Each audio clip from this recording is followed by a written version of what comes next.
혹시 우리 경로당 점심이 일주일에 며칠 나오는지 정확히 알고 계신가요? 생각보다 모르고 지나가는 분들이 많습니다. 그냥 경로당 가면 밥 나오는 날도 있고 안 나오는 날도 있고 그게 원래 그런 건가 보다 하고 넘기시는 분들이 대부분입니다. 오늘은 이 부분을 아주 쉽게 정리해 드릴 텐데요. 끝까지 보시면 우리 동네 경로당 점심이 왜 그렇게 나오는지, 그리고 올해부터 무엇이 달라지는지 분명하게 아실 수 있습니다. 알고 나면 우리 경로당 회장님께 한번 여쭤볼 거리도 생기실 겁니다. 이런 생활정보 어려운 말 빼고 쉽게 전해드릴 테니 도움되시면 구독과 좋아요로 함께 해주세요. 김영수 할아버지 이야기를 잠깐 해드리겠습니다. 김영수 할아버지는 혼자 사시고 매일 점심때마다 동네 경로당에 가십니다. 그런데 일주일 중에 절반 정도는 밥이 나오고 절반은 안 나옵니다. 밥이 안 나오는 날은 그냥 집에 가서 라면이나 간단한 걸로 때우셨습니다. 처음에는 김영수 할아버지도 그냥 여기 경로당이 원래 이런가 보다 하고 생각하셨습니다. 동네마다 사정이 다르니 그런가 보다 깊게 생각하지 않으셨던 거죠. 그런데 어느 날 다른 지역에 사는 친구분과 통화를 하다가 그 동네 경로당은 거의 매일 점심이 나온다는 이야기를 들으셨습니다. 같은 나라인데 왜 이렇게 다른 건지 그때 처음으로 궁금해지셨다고 합니다. 여기서 많은 분들이 헷갈리시는 부분이 있습니다. 경로당 밥이 적게 나오는 게 그냥 그 경로당 사정, 혹은 운영하시는 분 개인 사정이라고 생각하시는 경우가 많습니다. 하지만 실제로는 그게 아니라 지역마다 예산을 얼마나 쓸 수 있는지가 다르기 때문에 생기는 차이입니다. 이제부터 왜 이런 차이가 생기는지 정보를 좀 더 정확히 짚어드리겠습니다. 먼저 전체적인 현황을 말씀드리겠습니다. 전국에 경로당이 6만 8천여 개 정도 있는데요. 이 가운데 85.3%, 그러니까 대부분의 경로당에서 어떤 형태로든 급식을 하고 있습니다. 숫자만 보면 거의 다 밥을 주는 것처럼 보이죠.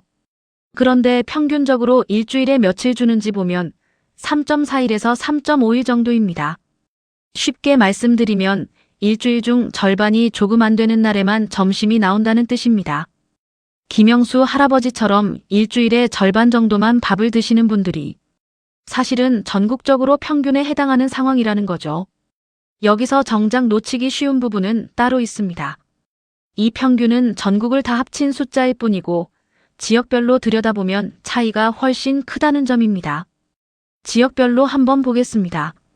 전남 지역은 평균적으로 일주일에 5.3일, 거의 매일 점심이 나옵니다. 반면에 경기 지역은 3.1일 정도입니다.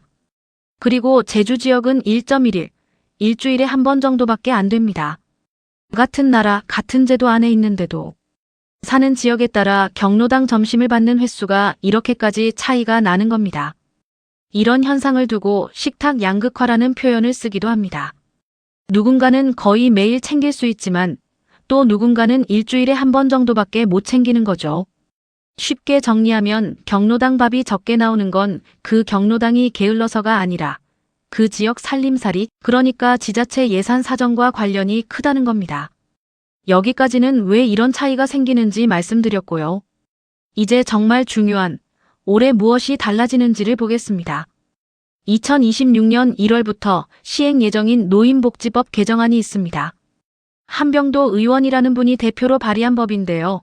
핵심은 이렇습니다.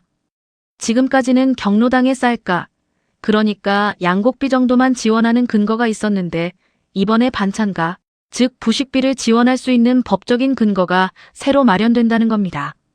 쉽게 말씀드리면 지금까지는 밥은 지원해도 반찬은 경로당이 알아서 마련해야 하는 경우가 많았는데 앞으로는 반찬값도 지원할 수 있는 길이 법적으로 열린다는 뜻입니다. 다만 여기서 아직 중요한 내용이 남아 있습니다. 법이 마련된다고 해서 곧바로 예산이 따라오는 건 아닙니다. 2026년 정부 예산안에는 이 부식비 항목이 아직 영원으로 잡혀 있습니다. 법적인 근거는 만들어졌지만 실제로 정부가 그 돈을 당장 내어주는 건 아니라는 뜻입니다. 그렇다면 여기서 이런 생각이 드실 수 있습니다. 법은 만들어졌는데 돈은 없다면 결국 달라지는 게 없는 걸까요? 이럴 때 우리가 그냥 법만 만들어졌지 소용없네 하고 넘기면 될까요? 실제로는 그렇지 않습니다. 지역에 따라 스스로 예산을 마련해서 먼저 움직이고 있는 곳들이 있습니다. 몇 군데 사례를 말씀드리겠습니다. 충청남도는 정부 지원이 부족한 상황에서도 자체 예산 72억 원을 따로 마련해서 경로당 급식을 지원하고 있습니다. 중앙정부만 쳐다보지 않고 지역에서 먼저 움직인 경우입니다. 제천시는 76억 원을 들여서 경로당 급식 시설을 손보고 제천형 점심 제공이라는 방식으로 점심 지원을 늘려가고 있습니다. 시설이 낡으면 위생이나 안전 문제가 생길 수 있으니 시설 정비도 함께 신경 쓰고 있는 겁니다. 정선구는 조금 다른 방식을 택했습니다.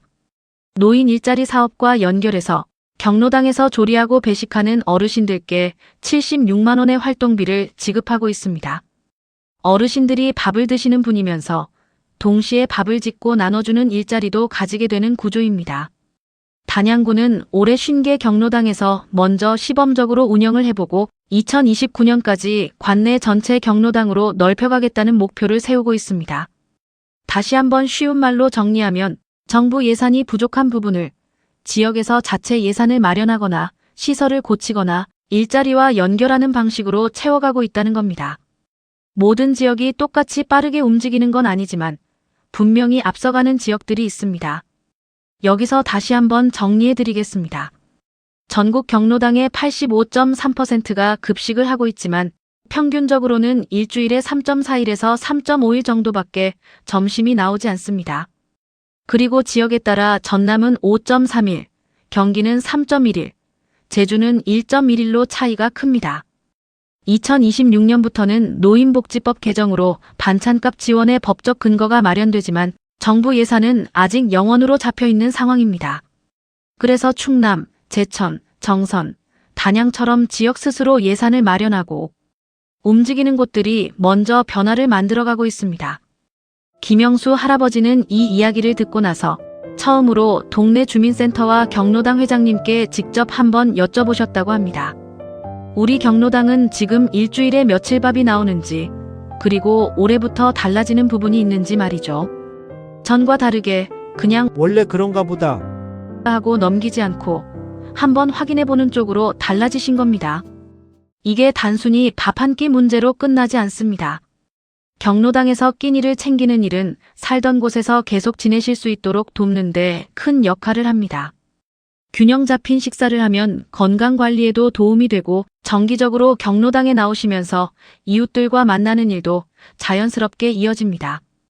결국 이런 부분들이 모여서 큰 병을 미리 막는 데에도 도움이 될 수 있습니다.